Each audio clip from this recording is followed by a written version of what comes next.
Voilà, donc ici on est à Béclé. Alors pourquoi on a des problèmes avec ce froid? Parce que comme je le disais, les températures sont descendues à -8 cette nuit. Et le problème c'est que le matériel, donc comme le tracteur ici, dorment dehors, puisqu'ici il n'y a pas de... on n'a pas d'hangar, hein. Donc le souci c'est que ce matin là, quand les hommes sont arrivés pour commencer la journée, il n'a pas voulu démarrer parce que plus de batterie, hein, comme c'est souvent le cas quand il fait froid.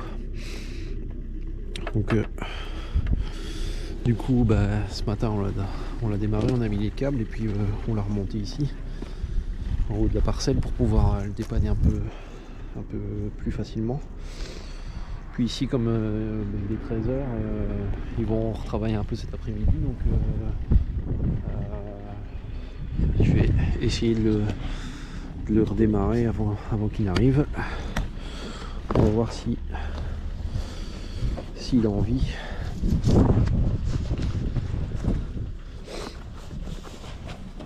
Allez,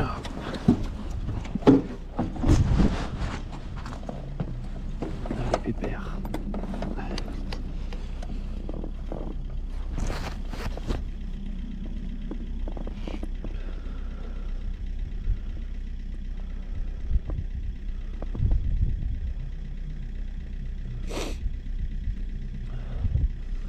Évidemment, l'important c'est de bien préchauffer.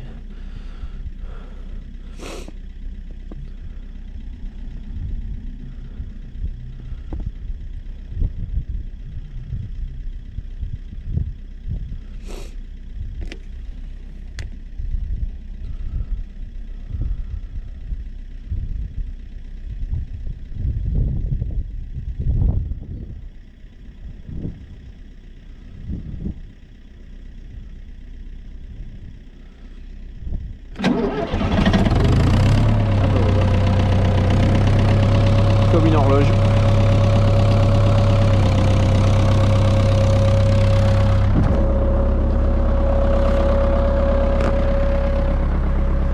Alors, je vais en profiter pour vous montrer un peu avec quoi il travaille ici actuellement. Donc le tracteur, pourquoi il doit tourner? Parce qu'il va juste servir de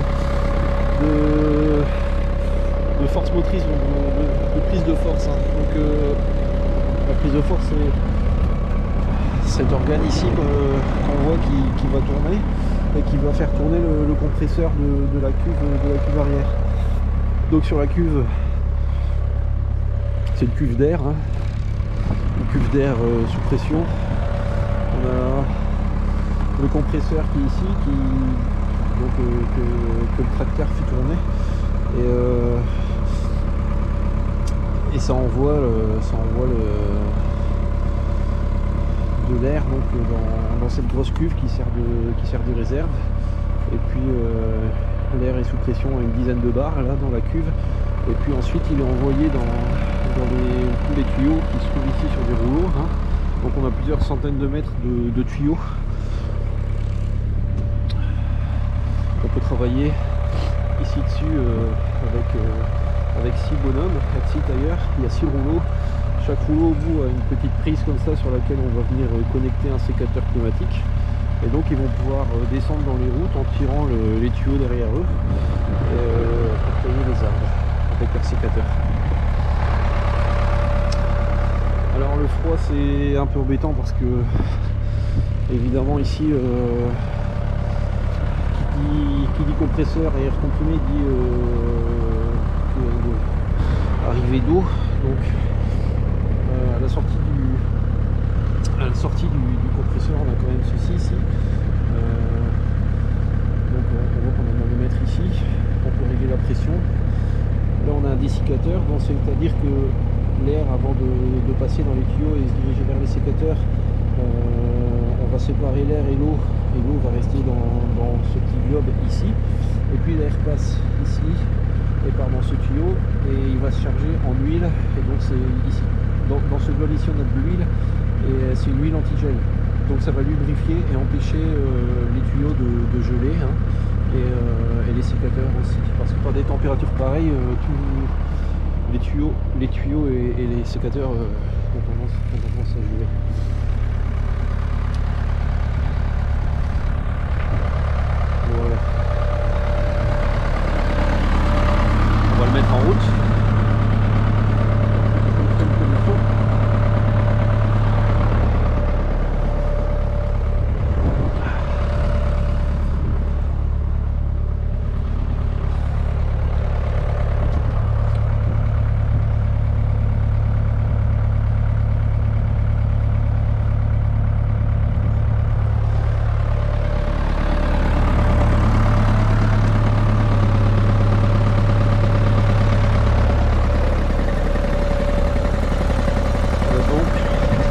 vous voyez, c'est le tracteur qui fait tourner le compresseur.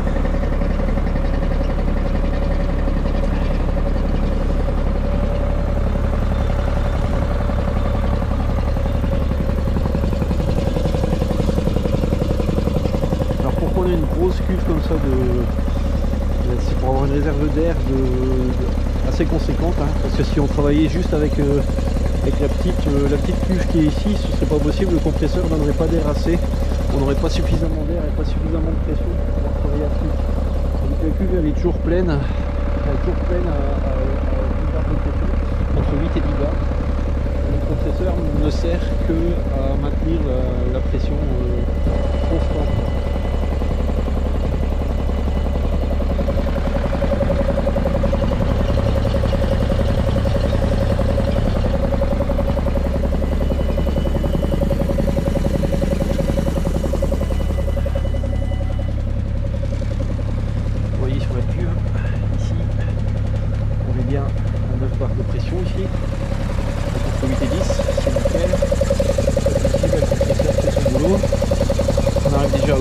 Donc on va pouvoir ouvrir le robinet entre les deux. Voilà.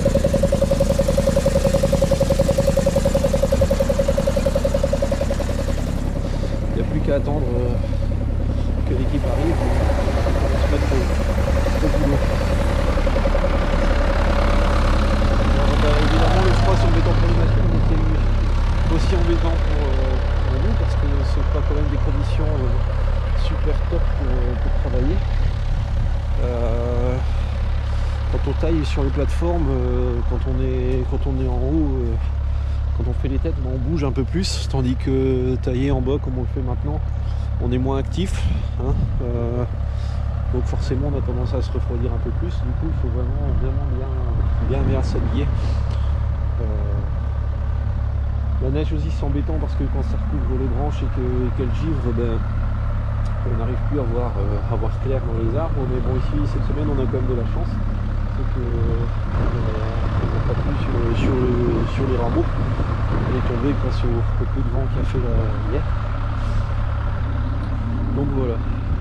Alors évidemment on pourrait s'arrêter et ne pas tailler quand il fait aussi froid, mais ici on annonce quand même jusque mardi prochain avec des températures comprises entre -5 et -10. Donc ça fait plus d'une semaine où on devrait s'arrêter de travailler, ce qu'on peut pas vraiment se permettre parce que comme je vous l'ai expliqué la fois passée, il faut que la taille avance et qu'on est terminé pour le mois de mars quand la végétation va se remettre en route. Donc on fait au mieux, il n'y a pas trop de choix, et puis on fait des journées plus courtes s'il faut, mais on essaie de travailler un minimum.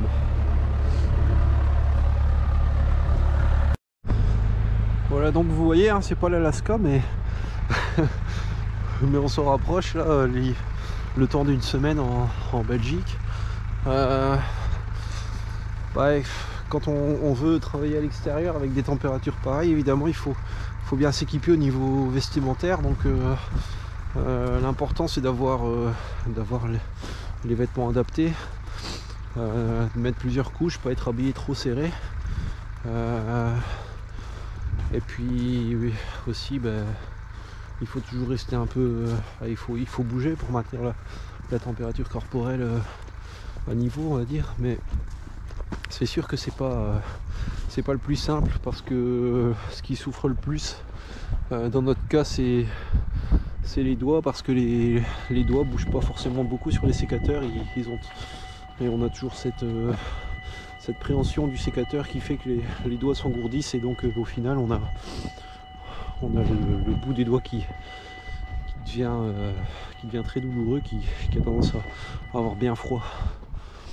Donc voilà, c'est pas la meilleure période de l'année. Malheureusement, en plus on n'a pas de soleil. Il fait quand même -5, -6 alors qu'il est 14h, et donc c'est pas habituel, on va dire. C'est rare qu'on ait des températures si froides. Ça n'empêche pas les trains de rouler, hein. Mais c'est vrai que c'est rare qu'on ait des températures comme ça. ça fait quand même, je vais pas dire 10 ans, mais facilement 6 ou 7 ans qu'on n'a pas eu un hiver aussi froid, enfin si on peut parler d'hiver, parce qu'on est déjà en février, hein, mais on a eu des températures aussi fraîches pendant une durée aussi longue. L'année passée, on n'a quasiment pas eu de gel, et puis ben, là cette année on est servi quand même. Donc, mais bon, on fait avec. Voilà. Bon ben, je vous souhaite la bonne après-midi, puis on se voit plus tard dans la semaine, en espérant que les températures ne chutent pas plus. À bientôt, salut.